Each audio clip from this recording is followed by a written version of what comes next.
안녕하십니까. 한국의 운석이 떨어진다는 예보가 발표되었습니다. 국민 여러분께서는 신속하게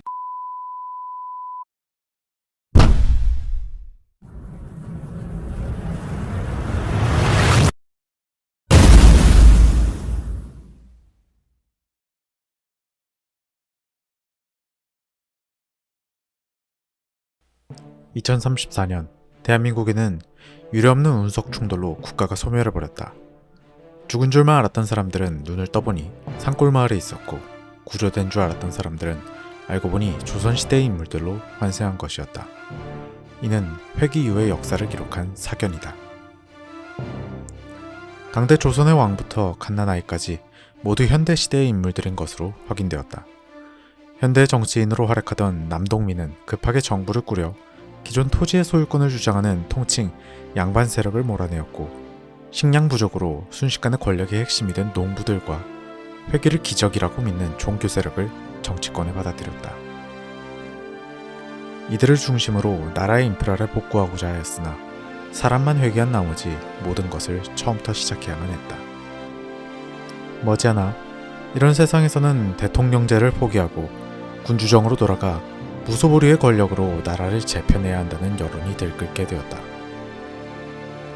결국 대통령제 유지 세력과 폐지 세력은 남과 북으로 나뉘어 서로 싸움을 시작하게 되었다.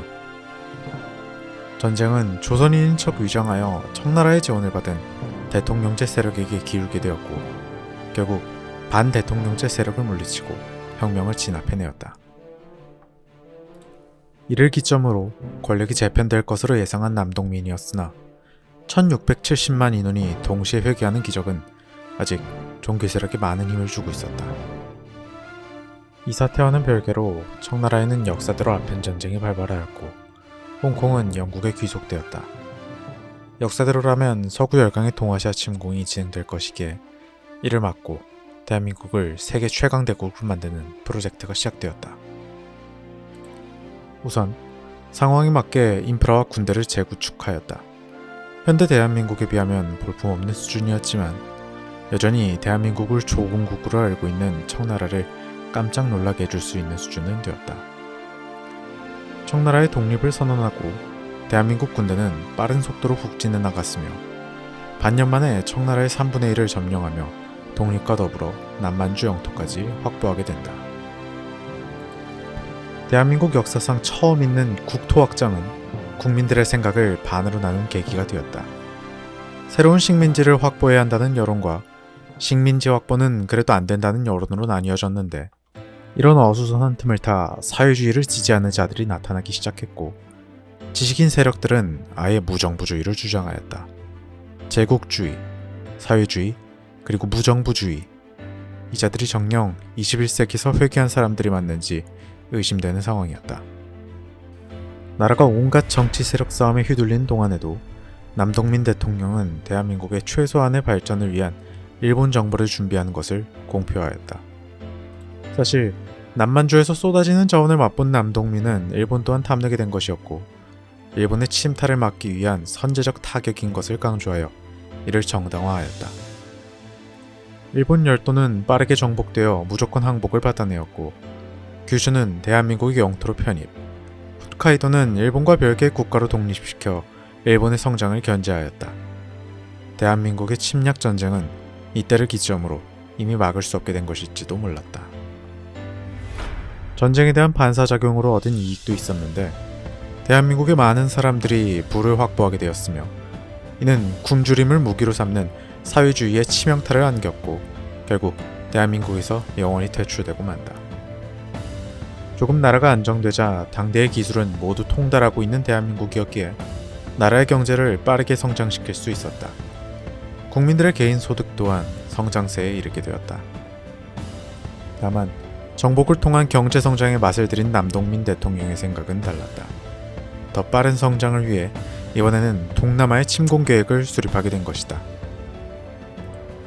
베트남의 약재와 고물을 목적으로 통킹을 정복하고자 하였고, 이는 바로 전쟁으로 이어졌다.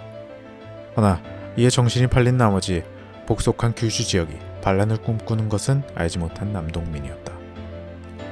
졸지에 이중전선을 맞이한 남동민은 규슈 지역의 반란을 일개 무레배들의 소행으로 착각하였고 이는 곧 큰 패착으로 이어지게 된다.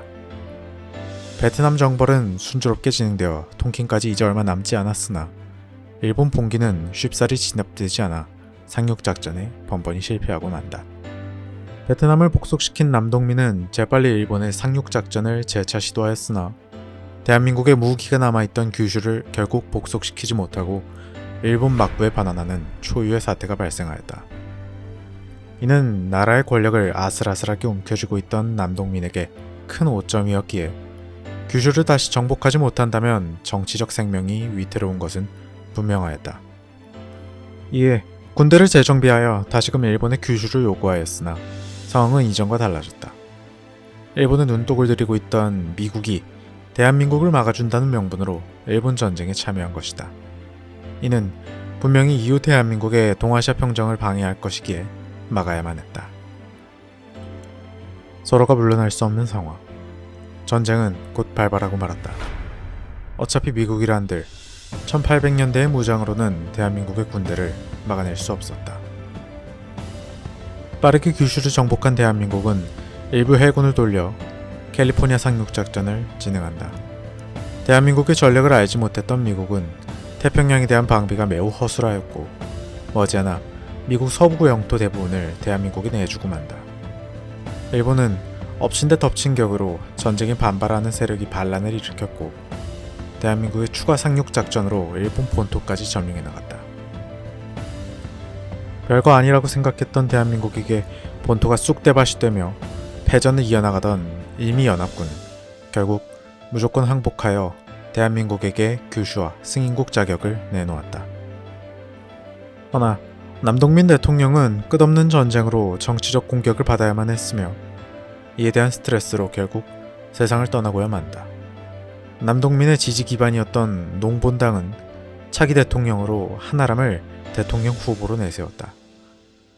그는 25살의 어린 정치가였는데 회귀를 하지 않은 인물로 21세기 사람들에게 남아있는 전쟁 반발심이 없는 아주 무자비한 인물이었다.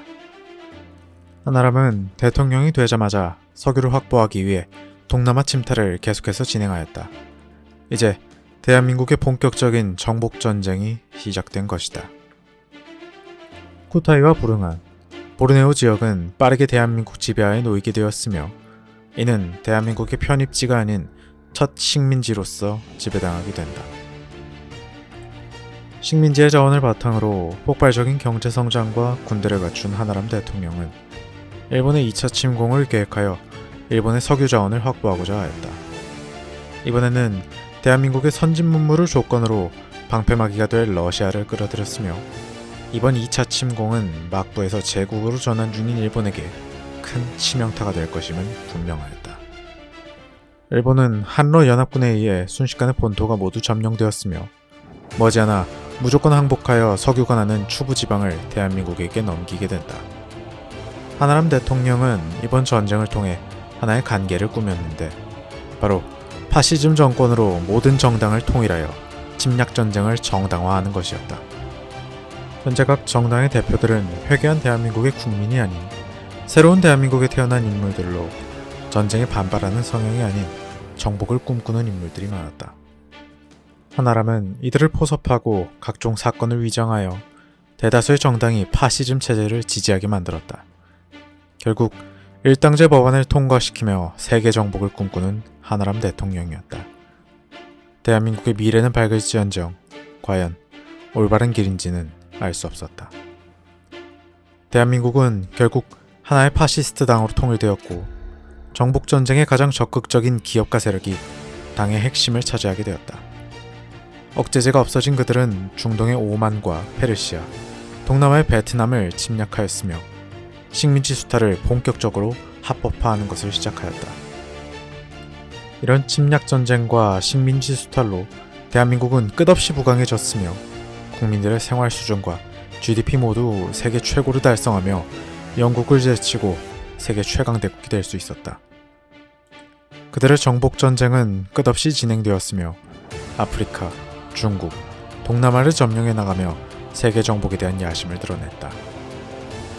기존 서구 열강인 러시아와 영국이 나서 이들의 정복을 막아내려 하였으나 그들 모두 대한민국의 첨단 무기 앞에 무릎을 꿇을 뿐이었다.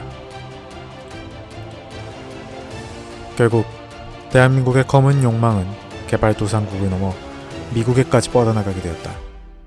텍사스주를 식민지로 삼고자 미국과의 전쟁을 시작하였고 이미 손 쓸 수 없이 성장해버린 대한민국을 막을 수 있는 국가는 남아있지 않았다. 이런 대한민국의 행보는 국민의 95% 이상이 지지하거나 방관하고 있었다. 전 세계를 침략하며 자국민의 배만 불린 대한민국은 과연 올바른 국가라고 말할 수 있을 것인가?